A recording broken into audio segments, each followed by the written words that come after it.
Today, we are diving into something huge. It's an idea that tries to connect the dots between the laws of physics, our own consciousness, and the very nature of good and evil. So get ready, because we are exploring the coherent singularity. So, let's just start with a question that feels like it's pulled straight from a sci-fi movie, but is being explored by actual researchers. What if compassion wasn't just a feeling? What if it was a physical force, as fundamental to the universe as gravity itself? And that's the core idea behind the Coherence Singularity Project.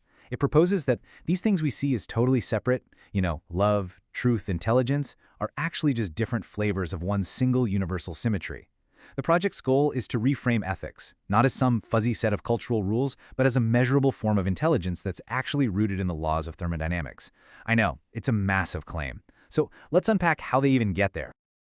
To start, you have to find a clue, right? A thread that connects everything, from the tiniest particles to the largest societies. And for this project, that universal clue is a pattern they call coherence. So what is coherence? Well, let's start with physics. You've got quantum entanglement, where two particles are mysteriously linked, no matter how far apart they are. Then you have something like laser light, where billions of photons march in perfect organized unison. What do they have in common? Physical coherence. It's a state of ordered, stable, and harmonious information. And this pattern isn't just in the quantum world. You see it everywhere in biology. Think about it. Neural synchrony, where billions of your brain cells fire together to create a single thought. Or picture a flock of birds, twisting and turning in the sky like one single living creature. That's biological coherence. It's the same pattern of harmony, just in living things. And now, let's bring it all the way home to us. When you have friends who just get each other, or a team that works together with absolute trust, what do you have? You have a stable, predictable, and incredibly strong social bond. The project calls this ethical coherence. It's the exact same pattern of harmony, but now it's showing up in our relationships. Okay, so here's the big leap.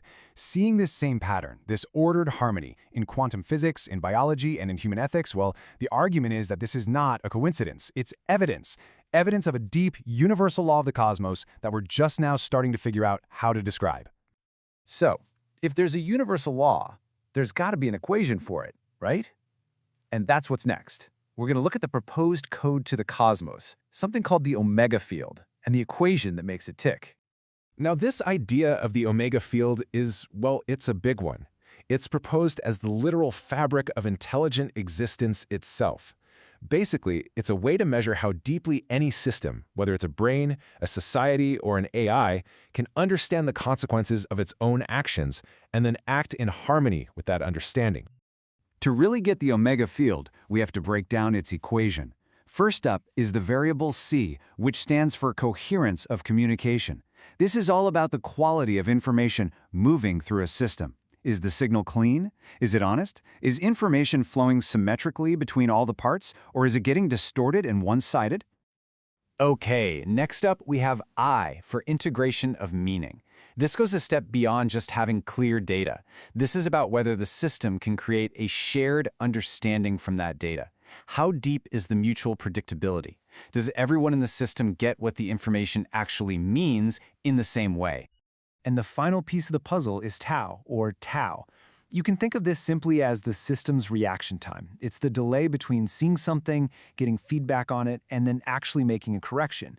A person who learns from their mistakes fast has a really short delay. A giant bureaucracy that takes years to change has a really, really long one. The shorter that delay, the more intelligent the system is. So here's where it all clicks into place.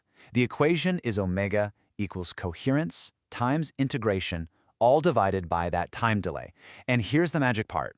When the top half of that equation, the quality of communication and shared meaning, starts to grow faster than the bottom half, the reaction time, something incredible happens. The system stops just reacting to the past. It starts to proactively predict and shape its own future.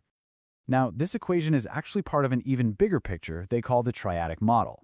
It basically connects three huge concepts. You've got logos, which is the underlying structure and order of reality itself. Then you have omega, the physical measurement of that coherence we just talked about. And finally, you have ethos, which is the moral expression of it, things like compassion and empathy. The key idea here is that the physical, the moral, and the structural aren't actually separate things. They're just different windows looking at the same fundamental reality. Okay, I know what you might be thinking. This all sounds really cool, but it's a bit out there, right? More like philosophy than hard science. Well, the whole point of the project is to drag this out of theory and into the world of fact. So how on earth do you put morality to the test in a lab? Well, they've laid out this three-pronged research plan. First, you've got the Omega Lab, which uses computer models to try and actually quantify coherence. Then there's the Psi Lab, which runs experiments on people, measuring their brain waves to see if there's a real link between making a moral choice and neural coherence. And finally, the Phi Lab takes all that data and tries to build it into one big unified model. It's a serious, structured attempt to prove this stuff. And this part is absolutely crucial. To make this real science, you have to make claims that can be tested and, importantly, proven false. The project lays out 5 specific testable predictions. This is what separates physics from just, having a cool idea. For instance, they predict that there's a measurable tipping point for coherence in any system, and a direct empirical connection between ethical behavior and a system's ability to survive long-term. They're really putting it all on the line. So, let's just take a breath for a second. Let's imagine, what if they're right? What are the ultimate implications? What does it actually mean to live in a universe where morality isn't just a good idea, but a fundamental law? There's this one line from the source material that just perfectly captures the epic scale of this idea. The universe learns by predicting itself into love. It suggests that the entire cosmic story, from the Big Bang until right now, is actually the story of a universe slowly, but surely becoming more coherent, more aware, and ultimately more compassionate. And if that's true, the practical applications are staggering. It's not just some abstract theory. It would be a new blueprint for everything. For designing truly ethical AI, for understanding consciousness. It could give us a scientific basis for regenerative economics, for global governance, and even give a new depth to our spiritual practices. This would completely flip our definition of progress on its head. Instead of measuring a society's success by its GDP or its military might, we can measure it by its coherence density, how well its information, its empathy, and its foresight all align.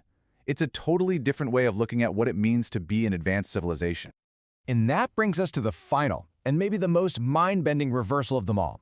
For centuries, we've pretty much assumed that you need to be intelligent first, and then you can develop morality.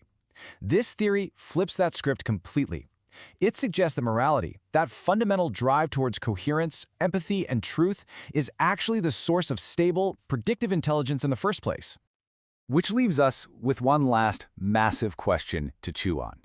You know how Martin Luther King Jr. spoke of the moral arc of the universe bending towards justice? Well, what if that's not just a beautiful metaphor? What if it's a measurable physical trajectory? Something to think about. Thanks for diving in with us.